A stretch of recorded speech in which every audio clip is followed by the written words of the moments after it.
Yellow, white, purple, black. It's an iris. Oh no, wait. It's a flag. Which one is that again? The non-binary one. That's convenient. It's Non-Binary Visibility Week. Hooray! It's nice to be visible sometimes, and sometimes not so much. We all know how trans discourse has been going lately. Donald Trump just said that if he's elected, he will push Congress to ban gender care for all trans minors and to make teachers who support them face severe consequences. Hooray! And according to a report published in May, regression in queer and trans rights is a global trend. Oh, that is so not hooray. I thought this was going to be a fun video. I was promised cake. Lemon, vanilla, violet and blackberry cake. Go. I just got that. Ecuador, Finland, Germany, New Zealand and Spain had nice legal gains in regards to trans rights last year, so that's good. But perhaps you're thinking, hang on. I am very supportive of the trans community, and of course I'm very happy to tell everyone that I fully know trans men to be men and trans women to be women, and I wish to be a supportive ally to the whole community, but well, I have a 3-year-old and a 5-year-old, and the other day on the bus, my daughter said, "Mummy, is that a man or a lady?" And I didn't know the answer to that question. I have a 9-year-old and my cousin has an 11-year-old, and they are really close, but that kid is, I don't really know how to refer to them. We tend to just use their name. I don't really know how to ask. We tend to just not bring it up. I don't really know how to talk to my child about it. We've never really said anything. And now I'm wondering, is it too late? Have I left it too long to mention that there's a third option between boy and girl? Exactly. I always tell my children they can dress however they want, shop from the boys section or the girls section. When they're older, they can marry whoever they want. They're a man or a woman, or I just don't know how to explain the third option. What if they don't want to get married? Really? That's what you're nitpicking about? Look, I just want to make sure that I am not offending people by using the wrong pronouns. What if they're not even a non-binary person?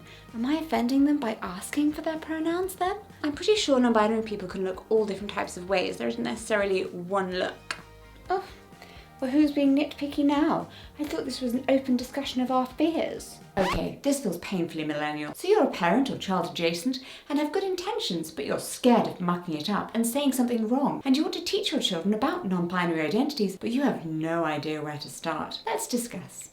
Hi, I'm Jessica. I'm also not non-binary, but I am the mother of a toddler who has 2 mums and lives in the area of the UK with the highest proportion of the population who identify as non-binary. So, yes, I'm a big believer in it being important to teach him about the non-binary identities before we have the loud, "Is that a man or a lady?" questions on the bus. And that drive comes from being a disabled parent who was once a disabled child and a disabled teenager and really hated having to deal with the invasive questions. It's not a child's fault for not knowing something, of course not. But as parents, it is our responsibility to teach them about the world. Whether you agree with it as an identity or not, right-wingers, you still need to teach your child about variation in the human form, or else you're just doing them a disservice and they're not going to thank you for it. Yes, darling, every single person in the world has brown eyes and red hair, just like our family. I'm so glad you still believe that, even though you're 10. What's that? You looked outside the window and saw some blonde people and some non-Caucasians, and now you feel really stupid, and you're angry at me and want to run away from home. Oh wow, how did I not see this coming? Exactly. Now obviously you're watching this video, so you're much more open as a person than that one. So here are some top tips on how to discuss non-binary identities with the small people in your life. Side note, this video was made with the help of a non-binary scriptwriter. So let's look at non-binary genders, gender-neutral pronouns, and what are good ways to talk to your child about gender neutrality. We're going to start with a brief look at what non-binary actually means and where it comes from. You can take notes. It's okay to be confused. But first, are you a history lover who wishes for a little more inclusivity in your mobile gaming experience? Are you a fan of the roaring and surprisingly queer 1920s? Well then you'll love June's Journey. It's a free game for iOS, mobile, Android and PC through Facebook Games. It's designed with inclusivity in mind. And long-time viewers will remember that they just so happen to be one of the first ever sponsors on this channel, so June's Journey is a mystery-solving game set in the 1920s, following June Parker's adventures as she works to discover a hidden family secret. It truly is as equally fabulous as it is scandalous. With a new episode to play every week, prepare for thrilling adventures and enough twists and turns to make your tummy feel funny. You can relax by exploring the glamorous mansion, giving a little renovation, and testing how sharp your eyes are by looking for hidden clues. But I can't lie, I do love a little luxury real estate customization. I love games that are built with inclusion in mind, and, well, I won't spoil anything about the storyline, but it's got some really good queer representation. Mobile games mean a lot to me thanks to my chronic illness. Some days I can't move from one spot on the floor and my brain isn't really capable of working, but I need to do something that makes me feel accomplished by just building up levels, but also makes me feel joy. To download your own joy, click the link in the description or scan the QR code on screen now. Simply scanning or clicking on my link helps support my channel, so thank you and happy playing. Number 1. What is non-binary? Non-binary is a person whose experience of gender does not fit within the binary of man or woman, or in other words, someone whose gender is neither male nor female. It's called that because it describes a gender that doesn't fall into the binary of man and woman, but instead into a continuous space where different people can fit closer to one end or to the other of the spectrum, or somewhere in the middle, or neither. It's a spectrum. Non-binary people can present in any way and use any pronouns. Here are some famous ones. Wait, what do you mean present? What do you mean they can use any pronoun? Surely anyone who speaks a language can use all of the pronouns, like whomst or one. One is not amused. Actually, wait, no, that's a first person pronoun, right? We'll get back to that. Gender presentation or expression refers to the way in which people look and act in ways we read as gendered, which can be different from gender identity. In the words of the Human Rights Campaign's foundation, gender identity is one's innermost concept of self as male, female, or a blend of both or neither. Essentially, how individuals perceive and think about themselves and what they call or label themselves. One's gender identity can be the same or different from their sex assigned at birth, whereas gender expression refers to the external appearance of one's gender identity, usually expressed through behaviour, clothing, body characteristics or voice, and which may or may not conform to socially defined behaviours and characteristics typically associated with being either masculine or feminine. Gender expression can be constant throughout one's life, or it can change. Like in the movie Mulan, where both Mulan and the other soldiers adopt different gender expressions at different points, dressing as men and women, without this necessarily being a statement about their gender identity. Ah, Mulan. Gender hero. Anyone of any gender, whether non-binary, man or woman, can have any kind of gender expression. This is one of the reasons why it's so important to use gender-neutral language for people in general, but more on that later as well. I'm giving you all of the foreshadowing. You may be thinking that regardless of how a person dresses or behaves, and regardless of their gender identity, there are only two biological sexes and surely gender has to somehow match with one of those. Well, your school science class did not give you the whole truth. When people are born, we look at what they look like downstairs and we give them one of two labels, male or female. But sex is also a spectrum more than a clear binary. Of course, one in between 1,500 and 2,000 individuals is born intersex and has a set of hormonal or chromosomal characteristics outside of the generally recognized binary. But even amongst people who are not intersex, we know that not everyone presents the same secondary sexual characteristics in the same way. Some people are hairy or dainty or tall or have pretty faces. These are all descriptors that we associate with one gender or the other, like a big list of check boxes. But we all know that people can have different combinations of no matter what their sexual anatomy is like. Some people with vulvas are big and strong. Some people with penises have long lashes and small hands. It's not as related as you might think. Hormones are whack. Tell me about it. The reason that cis women also get harassed in the bathrooms because they look trans, and that Facebook is littered with conspiracy theories about secret trans celebrities, is that there can be differences between the ways people can look physically, regardless of their chromosomes or hormones. Also because Facebook is the cesspool of the worst thoughts boomers have ever had, probably because they didn't get to let all their teen angst on Tumblr like a normal person. And we as a society are sometimes quite mean about it too. So maybe a good start for being good about different genders is just not shaming people for having physical characteristics they cannot help. You know, the natural variation in the human form. Looking forward to that apology from the International Association of Athletics Federations for Caster Semenya. By the way, I hope that all trans men look at this picture trying to prove The Rock is trans and feel affirmed that this is what conspiracy theorists think trans men look like. Yes, apparently The Rock is the height of femininity for these people. I am confused. Some non-binary people consider themselves transgender and others don't. According to a Trevor Project survey conducted in 2020 amongst the American LGBTQ+ youth, only half of respondents who identified as non-binary also identified as trans. In the words of Jonah Deschamps, senior researcher at the Trevor Project, we need to reevaluate and start to think about trans and non-binary people as communities that overlap heavily but are not synonymous with one another. This is also a good reminder that discrimination very often doesn't work on lines of identity. Gender non-conforming cis people can and do face the same degree of scrutiny or discrimination than non-binary people and trans people, even though they feel their identity matches the gender they were assigned at birth. Now, this is not a new development. Here's a 1995 comic strip by Alison Bechdel of the Bechdel test fame, talking about how some butch cis lesbians can face the same issues in public toilets as trans women do. Yes, this is the comic from 1995, in case you thought either trans people or harassing people in toilets because of how they look is a new thing. In part, that's why the LGBTQ+ community bands together, even though gender and sexuality are not the same thing. Our experiences of discrimination, of having to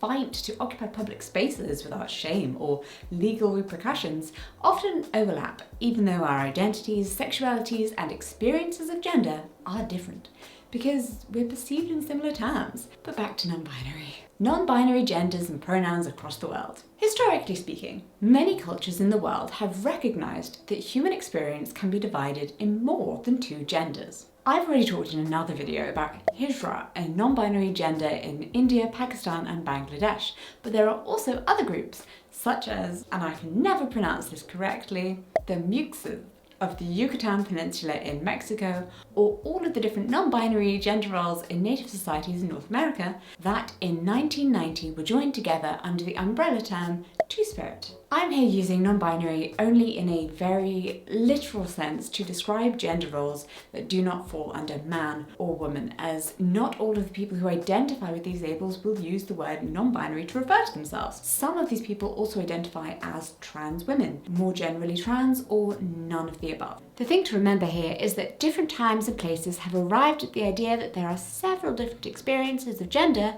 independently. This doesn't mean people who live in societies without these categories have never felt this way. A historical example of this is Jens Andersen, a Norwegian person who presented as a man and who, after marrying a woman in 1781, was accused of being female and arrested by authorities. After medical examination proved that he was not assigned male at birth, he was asked if he was a man or a woman, to which he replied that he thought he could just belong to both genders. Thankfully, we have now developed a vocabulary that allows people to discuss their gender in a variety of ways. And so, maybe nowadays, Jens Andersen could consider himself gender fluid or gender queer, or have access to different gender neutral pronouns. Oh no, is it time for a language class? I am so sorry to have to bring grammar into this. At a very basic level, a pronoun is a word that substitutes a noun in order to avoid repetition, such as I, we, it. You get the idea. Most people are happy to be referred to as she or he. However, many non-binary people use pronouns that reflect that they're not men or women, or use multiple pronouns. According to a 2023 worldwide gender survey for people who do not see themselves as having a binary gender, out of over 40,000 participants, 74.5% reported that they use they, them as their personal pronoun. So, when referring to one of these people, you would say, their name is Joey. Joey is my friend. They are a good person. Simple, right? But how can we use they, them pronouns for a single person? Isn't that agrammatical and wrong? Well, okay, two things, or 3. Nice use of the word agrammatical. Language changes and evolves in order to communicate people's experience of the world more accurately. Just because a word didn't exist before, or because we didn't have the word to describe something, it doesn't mean the word isn't useful or the experience didn't exist. The word subconscious didn't exist until the 19th century. Do you not think people were able to subconsciously believe something before then? The word media only started being used in the 1920s, even though people read and watched things before then. So, I just want to make it very clear. Even if we had just decided to create they, them out of thin air, it would still be okay to use it. It is okay to invent new terms that make it easier to describe things that are already happening. That said, with that caveat, singular they, them has been used in English since the 14th century. The first instance of they as singular in the English language appears in 1375 in an English version of the French Romance, Guillaume de Palmyre, I can't do French, translated into English as William and the Werewolf. This story is also very modern in the sense that it's about a werewolf trying to help two lovers. Team William. Singular they also appears in Shakespeare's Comedy of Errors in 1594. Shakespeare. And in an array of other texts to the present day. So, this argument is invalid. It's also just wrong. Extra tip, if you ever need to pedantically defend to someone the historical existence of the singular they in English, the online Oxford Dictionary entry for they gives you concrete examples from 1375 to the present day. You are welcome. But the plot thickens. According to a 2020 Trevor Project report, 25% of the American LGBTQ+ youth use either they-them pronouns or a combination of they-them and she-her or he-him. But 4% reported they use ze-zer, ze-zim, and fei-fer or combinations of these terms with other pronunciations. These are called neopronouns, pronouns that did not exist in the language before. So, 96% of LGBTQ+ youth in America use traditional pronouns, but there are other alternatives to they. What's the opposite of a neopronoun? Retropronoun? Yeah, okay. 96% of American LGBTQ+ youth use retropronouns. The 2023 worldwide gender census also shows other pronoun choices, such as am or in. My pronunciation has issues. Blame my deafness. Learning new sounds is hard. There have been attempts in English to use gender-neutral pronouns since at least the 18th century. In 1792, Scottish economist James Anderson tried to advocate for ooh as a pronoun without gender. And in 1858, American attorney Charles Crozat Converse coined the pronoun thon. Charles, stop trying to make thon happen. It's not going to happen. Perhaps the reason none of these caught on is that they, them does exist in English, and it feels more natural for people to use. But we clearly have been trying to work around the limits of just having she and he for a while now. They're pesky. Because sometimes, even when people are binary, it's useful to be able to not have to give a gender for things. I, personally, have to use they a lot when discussing my spouse with people, and I don't know how homophobic they might be. Yes, I am married. Yes, my other half is at home. They are currently looking after our child. However, several other languages that do not have a third-person neutral pronoun are actually using neopronouns. Swedish is considered to have one of the most successful general implementations of a neopronoun as the most common pronoun for non-binary people. Hen. It has been adopted more generally in the press and media after a children's book, Kiwi and the Monster Dog, led to a lively public conversation in 2012, eventually concluding with the Swedish Academy of Language including hen in the dictionary in 2014. Other languages that are much more gendered, like French or Spanish, are also trying to include gender-neutral neopronouns and adapt the language with different degrees of success. Lel, a French neopronoun, has been included in a respected French dictionary, and according to an Argentinian study from 2020, Twitter users were using gender-neutral endings and pronouns at a rate of 225 words per million, which does not sound like much, but could be enough to consider inclusion in a dictionary. And again, shout out to non-binary speakers of languages which gender every noun and adjective. Your struggle is seen, especially if you're dyslexic as well. It would be okay if we made out new pronouns to describe non-binary identities, and we do. But it is just good practice to use they/them pronouns for people whose pronouns you don't know.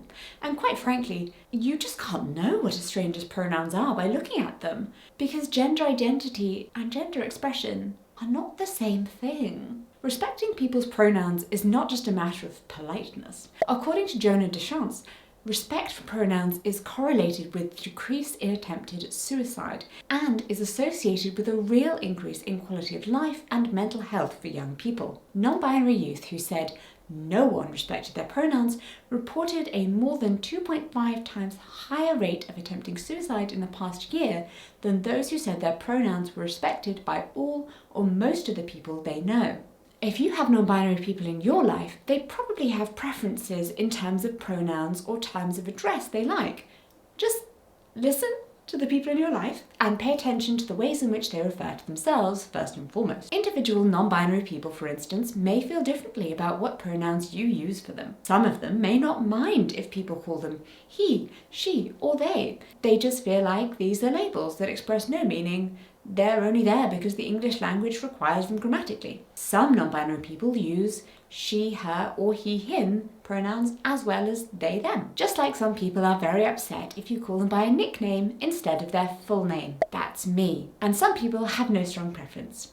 In both cases, you should probably just go with what the person prefers, but it's better to use the most neutral version until you find out. If a particular Joseph tells you they don't want to be called Joey, you don't call them Joey, even though there are many Josephs out there who probably don't mind. Don't call me Jess. Dear God, don't call me Jess. Thank you. Or maybe you do call them Joey, but that is a bit rude and they will probably not be happy about it. Some useful tips for talking to your children. How can you, as a parent, a carer, an educator, or a person who spends time with children, make sure that your child understands non-binary identities? The trick is not teaching your child that we have the normal genders of man and woman, and then a third, strange, inexplicable thing. You should just talk to your child like man and woman are not the most important categories there are, and that there are no ways anyone is obligated to look like. And this will just make it easier when someone doesn't fit that box. So here are some ways you can do that. Tip: gender-neutral language benefits your child. Gender-neutral language can improve the lives of both binary and non-binary people, including small children who would like to know that they can all be a firefighter, nurse, or actor if they want to be, regardless of what type of swimsuit they wear. Don't get me started on the myriad of reasons why we should drop good girl and good boy. I'm too deep into the Montessori wormhole for that. We're just going to skip straight over to gender-specific job titles. They're already going out of fashion and have been since they really came in, but some have stuck around. What does your daughter want to be when she grows up? Well, I think she'll be a waitress, but she's torn between being an actress, a doctress, and a science professoress. Huh? In the 19th century, women started getting jobs that were more exciting than unpaid domestic labour, farm worker, and maid. So Latin grammar rules were kind of awkwardly overlaid onto English nouns, which led to the S suffix. Some stuck around and some were painful to the ears and thus did not. The book Invisible Women: Exposing Data Bias in a World Designed for Men by British feminist author Caroline Criado Perez talks about this and the conundrum that separating a word along two gendered forms of language, actor and actress as an example, both reinforces the idea that the male version is the default and makes people see the neutral, firefighter, police officer, chairperson, as implicitly male. But you may want this tiny person not to grow up with your implicit biases, right? You want them to think that anyone can do anything. Can you get around the unintentional erasure of women that gender-neutral language can create by filling your child's life with pictures of strong women and non-binary people doing amazing jobs? Sure, yes you can. Yeah, but if you're going to point at that picture and say, look, it's a female doctor, then you had better make sure you always say male doctor too. If you're using neutral language, it's best to specify when the person in question was a male or female, only if you do it for both. But then what exactly are you going to do when you look at the picture and you don't know the answer to male or female yourself? So perhaps we just remove that element, yes? And question why it was important in the first place. How about we gender no one and just let our children know that they can all do anything they want to do? Tip: describe people using non-gendered language. From a small child on the playground to someone behind the counter in a corner shop. Try to steer away from that little boy or the nice lady behind the counter, as if that is the key marker around which their other descriptors hang. Adult and child. They, them. It's all good. When Mr. Rogers worked on the scripts for Mr. Rogers' Neighbourhood, he had strict rules for the language he would use, since he knew children tended to take things literally, and not all children had the same experiences. One of the rules for the writers on the show was, rephrase your idea to eliminate any element that may not apply to all children. Not all children know their parents. So, your parents can tell you where it's safe to play became, your favourite grown-ups can tell you where it's safe to play. Thinking of ways to make our language more gender neutral works in a similar way. You can try to remember what are elements that may not apply to all people.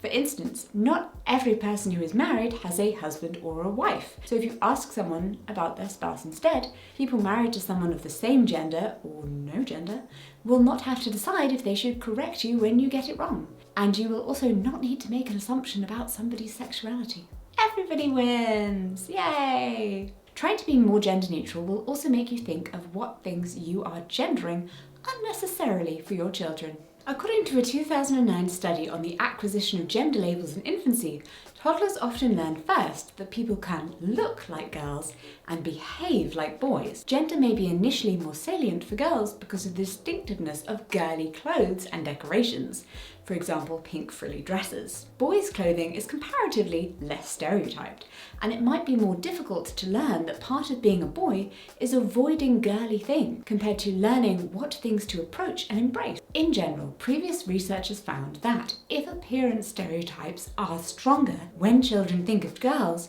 trait-like attributes are more salient as stereotypes of boys. Even before most children learn the word woman, they know what it is to look girly. Also, apparently, toddlers tend to learn the word lady way earlier than the word woman at 26 months, which also maybe says something about the way we talk about people.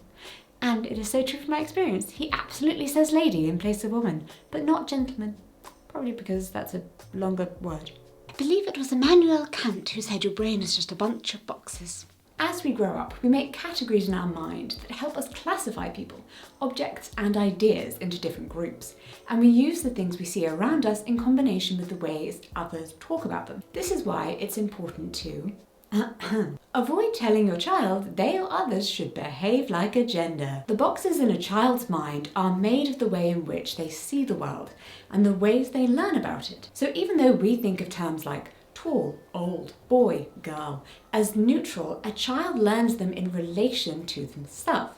For instance, if you have always been the youngest in your class growing up, or the shortest of all your friends, you may feel slightly jarring to move to a job where you're the oldest person, or to get a new group of friends who aren't as tall as you, because in your head you fit the box of young and short, even though these terms are relative. This very much applies to gender as well, sometimes in ways that can be extremely random. Think about the associations you developed as a child of the things different genders do from watching your parents. If your mother sang around the house, but never your father, do you then find it a bit strange when a man sings in his house? Or if your dad was the one who took care of the garden, does it feel slightly weird when a woman is the one taking care of the plants? Yeah, so since he has no father and just two mothers and only sees dads at playdates or out and about, Rupert thinks that mummies do all of the work and daddies just have fun with their children, which is kind of hilarious.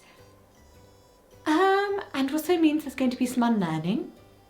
You can get the sense of why you would feel this way and see that there's no real logical reason to hold on to the thought, but it's just the things you've seen.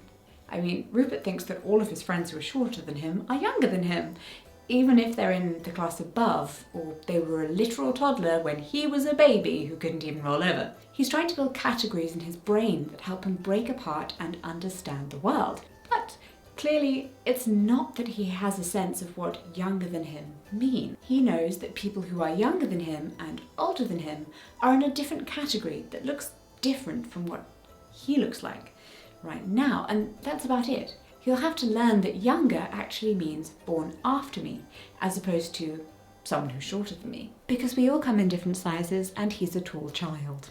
We all have these random biases in our mind, and we're working to overcome Rupert's as they pop up. But we're also making sure that he doesn't lay down new biases by actively combating them before they appear. Actively trying to speak to your child, avoiding gendered language, prevents them from internalizing these assumptions and gives them extra tools to then understand the world. And just don't tell your child that they're acting like a girl, or to man up, or be ladylike. Don't let part of their box for gender be things they fail to be like. Your child may not be trans or non-binary, but they will absolutely suffer from gendered expectations, and they will very much learn that you have an idea of what gender should be, that may lead them to feel shame or fear, or to try to police other children's behaviour. Some conservative commentators like to talk about how exposing children to gender non-conformity is a form of abuse and a form of grooming, but actually the abuse tends to come in the opposite direction. A qualitative 2016 study on LGBTQ+ youth and family acceptance found that parents had negative reactions to higher levels of nonconformity, for example wearing dresses, in their sons. In addition to increased risk for bullying victimization from peers, previous researchers found that gender nonconforming children have a high prevalence of childhood sexual abuse, physical abuse and psychological abuse by caregivers. I think hopefully at this point of the video we should all be clear on the fact that anyone of any gender can be as feminine or as masculine as they want, and that different activities don't have a particular gender. It's just generally good for your child to know that gender stereotypes are not the way real people are, but it is important that they know you don't believe they are, so they can feel safe and comfortable expressing the things they like to you and others. It's also been proven that rigid belief in gender roles causes higher gender discrimination in the workplace and affects cognitive test performance, athletic performance, eating habits, and violence and aggression. So once again, whether people in your life are non-binary or not, it's good to try to detach appearance and behaviour from gender. How nice, when the thing you can do is just generally positive for everyone involved. Tip: don't tie even positive character traits to gender. We have a lot of children's books in our house, and there's a little pile of what I'm going to call strong girl books that are very explicitly aimed at filling little girls with the confidence to be whatever they want to be in the world. Some of them are our own childhood books, some were given to us, some I thought would be a good idea. But after a couple of read-throughs, my son turned to me and said, "Can boys do that too? Am I allowed to be an explorer?" Whoops, I may have overcorrected. Such a strong girl. Children who aren't girls can also be strong, and it's fine to not be strong. So now those books live on a little shelf, and I'm waiting to see if there's something to consider again in the future. Because maybe teaching him that the world sees boys as being up here, and that girls need to work twice as hard to be amazing, isn't the best idea in the world. In all areas except books, we are incredibly neutral in our gendering of likes, dislikes, hobbies, personality traits, or skills. All colours are available to be his favourite colour. Any hobby he wants to try, he can, and no one will mention that you are the only boy in a crowd of 12 girls. All items in the clothes shop are available to you. I don't think he's noticed that there is a boys' side though, because it is generally grey. I've not seen him turn his head that way. Any interest or playing style you want to indulge, yes darling, let's go for it. Does that mean I have to create a little force field around him from people who try to teach him that only girls like that, or boys have to do this? Yes. Will we have play dates with you if you are weirdly gendered in your parenting? No.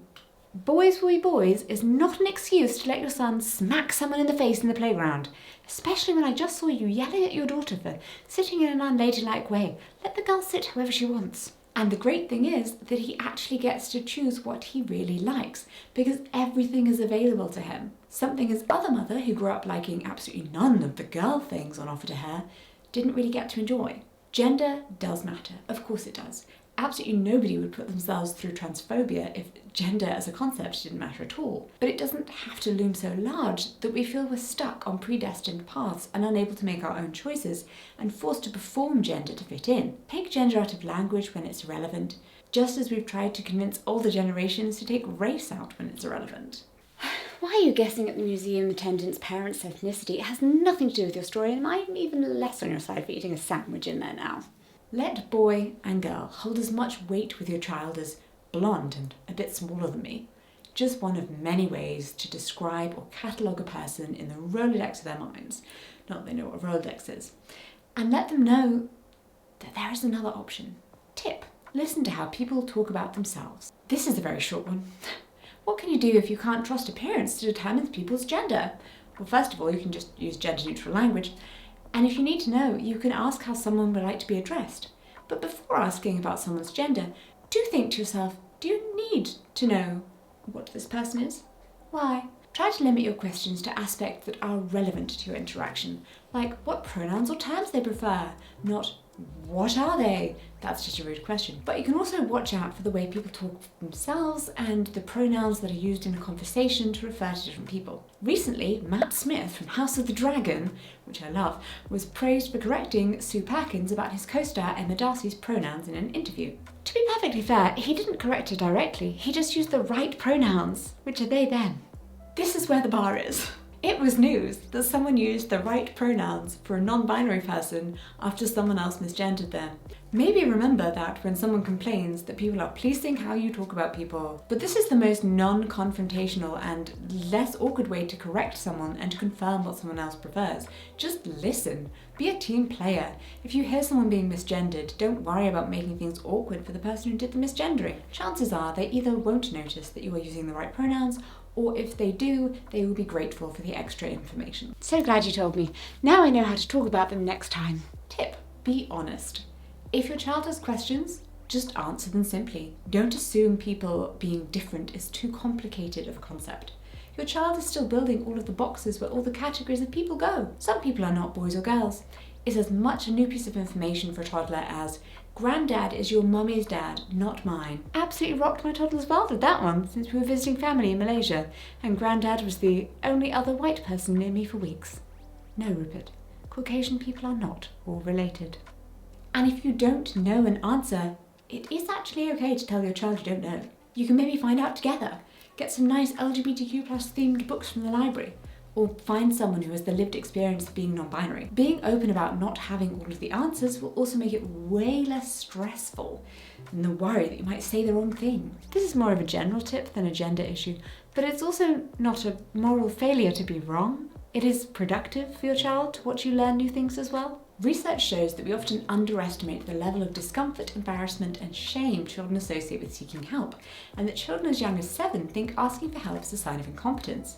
And that's just a really sad state of affairs. Equally, children tend to believe that if we do not acknowledge something, we are tacitly and implicitly saying that we do not agree with it or believe it to be a good thing. Thus, if we never speak to our children about other gender identities, our children get the message that this is not something that they can talk to us about. That's how you get those situations with kids who are really scared to come out to their parents. And then they do, and their parents are actually like, what? Yes, of course. I'm super left-wing and I have like 10 gay friends. Why were you scared about this? And the kid's like, well, you've never talked about it with me, so how am I meant to know? By letting your child know that there's nothing shameful about any of these identities or making mistakes when you are trying to be an accepting and open person, they will see it's normal to change your stance on things based on new information, and they will learn not knowing something is nothing to be ashamed of. It's okay to not already hold all of the information on the face of the earth in your brain. Learning things is actually the opposite of shameful. It's okay to say, I've learned something new you may want to know. Make finding out new things about all the ways people can be an exciting discovery rather than an overwhelming task. Most non-binary people are used to being misgendered, being asked rude questions, and being told their way of existing in the world is not real. Trying to use the right pronouns, using non-gendered language, and engaging non-binary experiences in good faith already goes a long way. And most people will appreciate that, even if you don't get it right all the time. Again, there were actual articles published about how Matt Smith used the right pronouns for Emma Darcy in an interview. Someone he's often called a friend. Everyone was extremely happy about it. That is your bar. You can absolutely reach that bar. You will get a party. Well done. Happy Non-Binary Visibility Week. Keep celebrating all year round. Thank you so much for watching this video. Let me know what you thought in the comments below and what tips you would add. And remember, if you haven't already made a move to download June's Journey using my link, don't forget to do so, or scan the QR code on screen now to find out more about June's Journey and play for free. You'll be supporting the channel and getting hours of exciting, fun, free gameplay. Talk about a win-win.